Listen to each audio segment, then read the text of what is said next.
सिर्फ इजराइल से फिलिस्तीन वाली बैर वाली बात है, नहीं तो इनके आपस के अंदर इतने मतभेद हैं। जो शिया सुन्नी है, इनमें आपस में इतने मतभेद हैं कि ये एक दूसरे के कट्टर विरोधी हैं। नमस्कार, मैं संजय पांडे और आप देख रहे हैं समाज की बात। ईरान और इजराइल का युद्ध क्या विश्व युद्ध का रूप ले सकता है?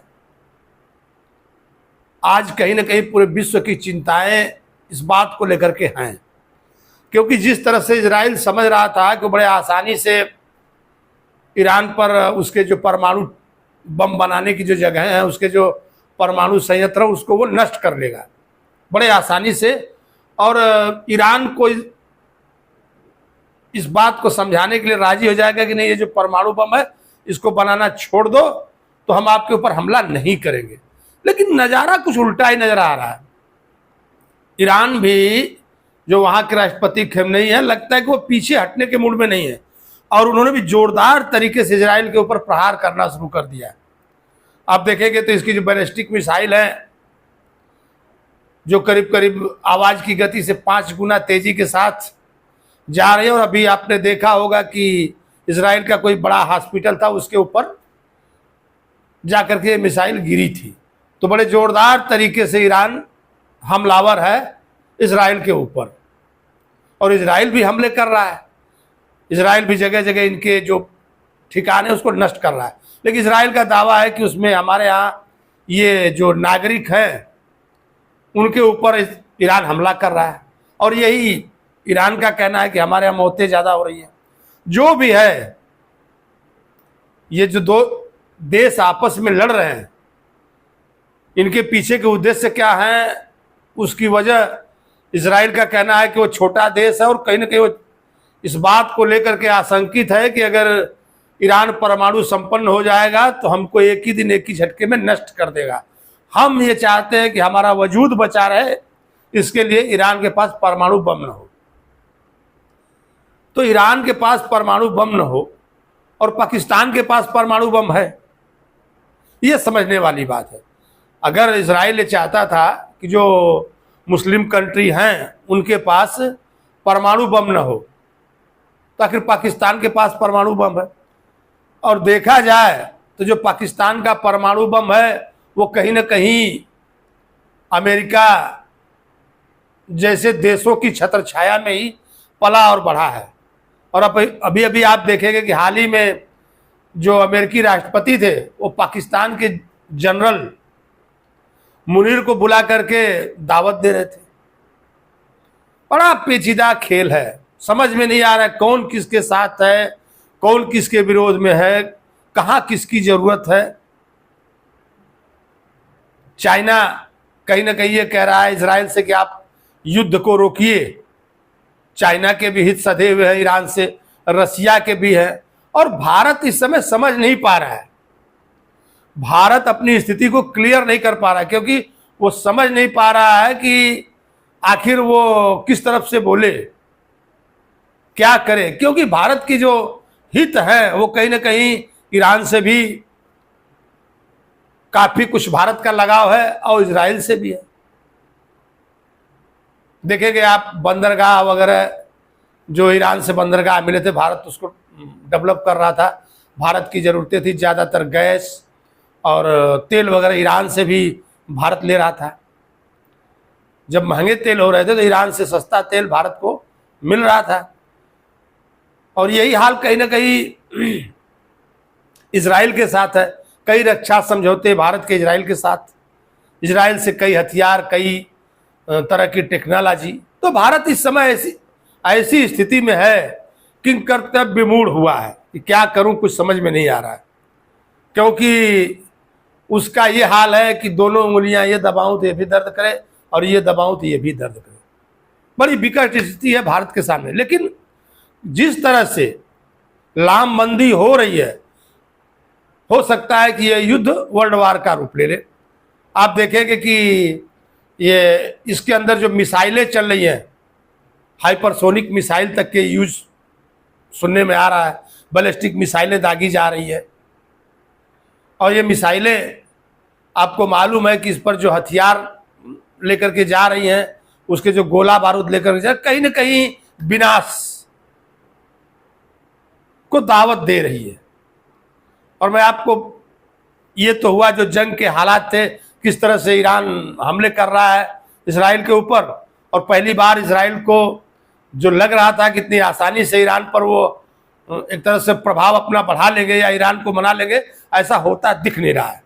इस तरह की जो लड़ाइयाँ हैं वो इतनी आसानी से ख़त्म भी नहीं होती, क्योंकि आपने देखा होगा कि यूक्रेन पर रसिया का जो हमला था, तो कुछ लोग ऐसा आकलन लगा रहे थे कि नहीं बहुत जल्द ही ये लड़ाई सिमट जाएगी या लड़ाई ख़त्म हो जाएगी, यूक्रेन एकदम से कदमों में आ जाएगा, लेकिन ऐसा हुआ नहीं। क्योंकि जो लड़ाई का ये नया ज़माना है, इसमें जिस तरह से मिसाइलें मारी जा रही हैं, विमानों से बम बरसाए जा रहे हैं, कुछ चुनिंदा जगहों पर नुकसान होता है, बाकी चीज़ें वैसी की वैसी चलती रहती है। ऐसा नहीं है कि कोई फोर्स आएगी और जगह पे कब्जा कर लेगी, इतनी सेनाएं उतार दी जाएंगी। लेकिन इसमें कहीं ना कहीं जो प्रमुख यहाँ के इजराइल के जो नेतन्याहू हुए और ईरान के खेमनेई हुए, तो कहीं ना कहीं अभी एक बात सामने आ रही थी कि क्या इजराइल ईरानी राष्ट्रपति की हत्या करवाना चाहती है। उसके दिमाग में ऐसा चल रहा है कि अगर पूरे युद्ध को ख़त्म करना है तो उनको मार दिया जाए ताकि ये पूरी की पूरी लड़ाई बंद हो जाए, या ईरान में तख्ता पलट करवा दिया जाए, वहाँ की सत्ता बदल दी जाए। और ईरान में भी कुछ लोग ऐसे हैं जो इस बात के इंतजार में है कि नहीं ईरान में तख्ता पलट हो जाए, ईरान की सत्ता बदल जाए, ताकि जो ये लड़ाई है ये रुक जाए। ऐसी चर्चाएं आम रूप से चल रही है। और आप देखेंगे कि कहीं ना कहीं अभी ईरान के जो टॉप कमांडर थे वो इस जंग में मारे गए थे। लोग हैं उनका बताना है कि नहीं बड़े गहरे तहखाने के अंदर ईरान के राष्ट्रपति भी अपने आप को संरक्षित किए हुए हैं, और वही हाल यहाँ बेंजामिन नेतन्याहू का है। दोनों डर रहे हैं कि कहीं ऐसा ना हो कि जो दोनों देशों के प्रमुख हैं एक दूसरे के हमले में मारे जाएं। जो मुस्लिम कंट्री है, जो मुस्लिम राष्ट्र है, वो किस तरफ खड़े हैं। आप टर्की की बात कर लेंगे और पाकिस्तान की बात कर लेंगे, तो ये जो तुर्की है ये अपने आप को खलीफा बनना चाहता था और कहीं ना कहीं वही पीछे हट रहा है। तो क्या अमेरिका का इस तरह का प्रभाव है कि कई मुस्लिम कंट्रियां जो है, कई अरब देश के जो शासक है वो अमेरिका के प्रभाव में है।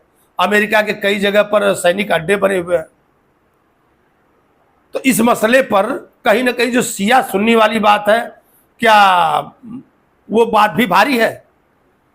इस लड़ाई में जो सबसे बड़ी पेचीदा बात यही थी कि इजराइल के विरोध में, फिलिस्तीन के समर्थन में ज़्यादातर मुस्लिम देश खड़े थे। और फिलिस्तीन की तो बात करते थे क्योंकि फिलिस्तीन एक सुन्नी बाहुल्य देश था, तो वहाँ तो बात होती थी। लेकिन जो शिया समर्थक बाहुल्य देश ईरान है, वो इजराइल से खार खाए हुए बैठे था। तो सिर्फ इजराइल को लेकर के ही जो कुछ भी मुस्लिम समर्थक देश हों या जो इस्लाम समर्थक लोग हों, ये कहीं ना कहीं अगर ईरान का समर्थन कर रहे हैं, जो भी सुन्नी बाहुल्य देश हैं, अगर ईरान का समर्थन कर रहे हैं, तो इसके पीछे सिर्फ इजराइल से फिलिस्तीन वाली बैर वाली बात है। नहीं तो इनके आपस के अंदर इतने मतभेद हैं। जो शिया सुन्नी है, इनमें आपस में इतने मतभेद हैं कि ये एक दूसरे के कट्टर विरोधी हैं।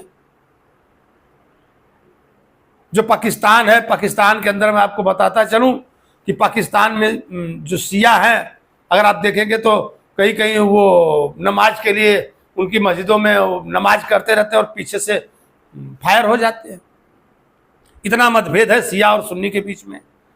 तो जो शिया बाहुल्य राष्ट्र है ईरान, तो उसके पक्ष में सब कैसे खड़े होंगे, सोचने वाली बात।